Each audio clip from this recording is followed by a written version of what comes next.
आप सबों को प्रभु यीशु मसीह के मधुर नाम में जय मसीह की। आज मैं आप लोगों से बात करूंगा बपतिस्म के बारे में।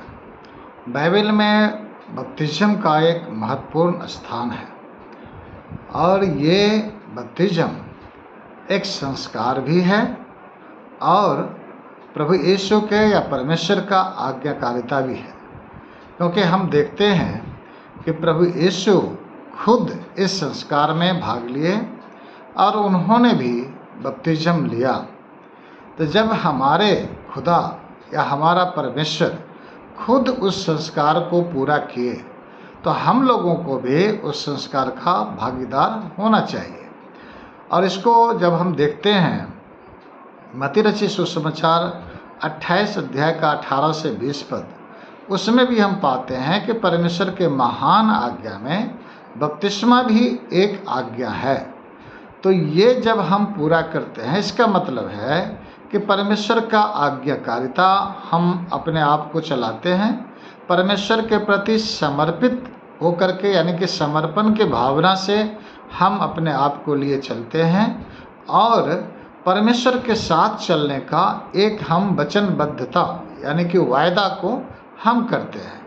तो इसीलिए जब हम अन्य वचनों को भी देखते हैं, जैसे मरकुस रचित सुसमाचार 16 अध्याय का 16 पद में लिखा हुआ है कि जो विश्वास करे वो बपतिस्मा ले और उसी का उद्धार होगा।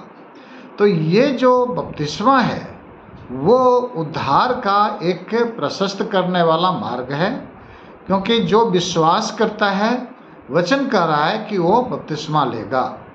और इसी तरह से यदि हम रोमियो के पत्री उसका 6 अध्याय और उसका 3 और 4 पद को हम देखते हैं तो वहाँ लिखा हुआ है, क्या आप लोग यह नहीं जानते कि प्रभु यीशु का बपतिस्मा हम सबों को मिला है, वह उनकी मृत्यु का बपतिस्मा है।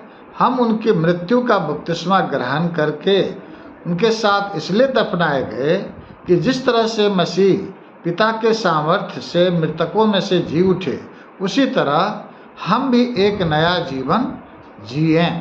तो ये चीज़ है कि जब हम आज्ञाकारिता में चलते हैं तो परमेश्वर के साथ अगर हम मर भी गए तो एक दिन हम जिएंगे और उस अनंत जीवन का भागीदार होंगे।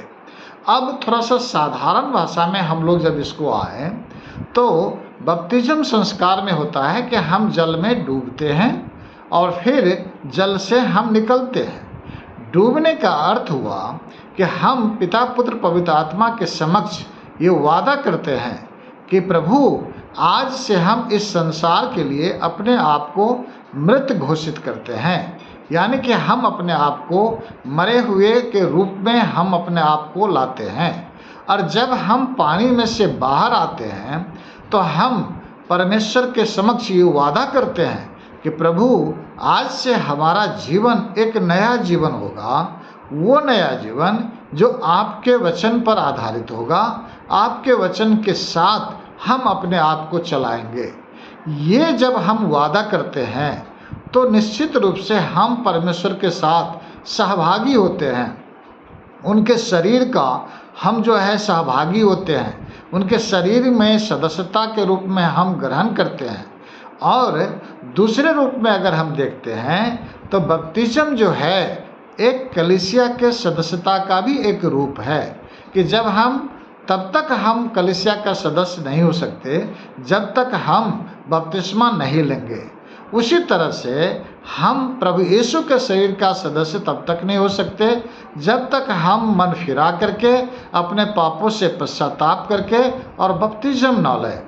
तो इस तरह से बपतिस्म हमारे जीवन के लिए एक बहुत ही महत्वपूर्ण भाग है। इसीलिए जब हम सुसमाचार पर विश्वास करते हैं और विश्वास करते हैं कि यीशु मसीह मरे हुए में से जी उठे और यीशु मसीह ही एकमात्र उद्धारकर्ता है, तो हमें उनके आदेश के अनुसार, वचन के अनुसार हम सबको बपतिस्म लेना चाहिए और बपतिस्म लेकर के हम प्रभु यीशु के आज्ञाकारिता में चलें और उनकी आज्ञाकारिता को अक्षर से पालन करें।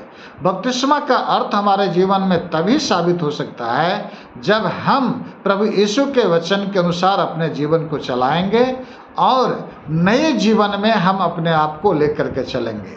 अगर बपतिस्मा लेकर के भी हम पुराने जीवन की जैसे चाल चलें तो उस बपतिस्मा का कोई अर्थ नहीं रह जाता है और हम परमेश्वर के जो असीम आशीष है जो हमें मिलना चाहिए उससे हम दूर रहते हैं।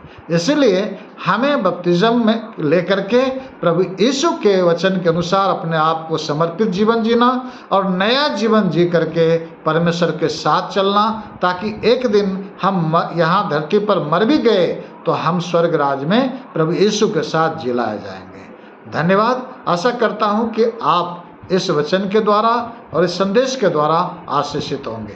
Thank you.